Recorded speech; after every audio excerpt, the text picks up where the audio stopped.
Evelyn Markin, a volunteer at the Canadian Cancer Society, helps ladies choose wigs and hats so they can look their best.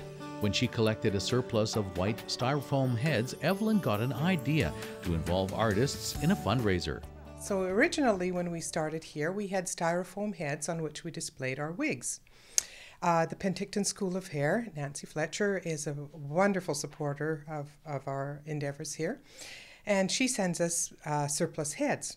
Now, as they also changed and went to neoprene heads that had lovely faces on them and eyes and so on, I ended up with a surplus of these white styrofoam heads. I came up with the idea that perhaps we could paint these heads and use them as a fundraiser. Artists spoke to each other, and I started getting calls, and people would say, oh, call so-and-so and ask them, and they were more than willing to help out.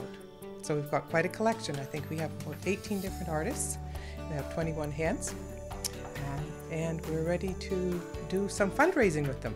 Hi, Dorothy. Hi, Evelyn. Penticton artist Dorothy Tinning was quick to volunteer her creativity to the project, inspired by a personal friend who was dealing with cancer. And I had a vision myself of what I thought somebody that was going through cancer needed.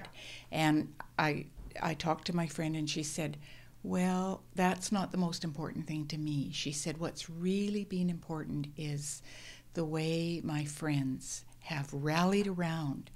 And, you know, they're offering to help, they're bringing flowers, they're making muffins, they're dropping off magazines to read, and offering to drive for the chemo and radiation. And it just went on. And she said, I just can't believe how optimistic I feel about all of this because of all of my friends. Each painted head is unique, like the artists who rallied for this project. It grew very quickly and very positively, and the enthusiasm that's been shown has been just fantastic. The support has been great. Somewhere they had to incorporate a daffodil because it is Daffodil Month. Daffodil is a sign of hope, and this is what we all need when it comes to cancer. We all need to have hope.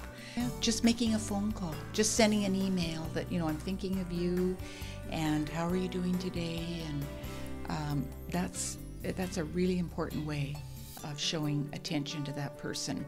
Donate $25 to the Canadian Cancer Society, and you can do so by coming into the office here right across from City Hall.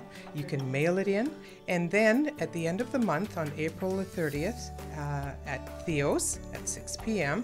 we're having a no-host event where we are going to draw names from the people who have donated, and if you're lucky, you could just win one of these lovely art pieces.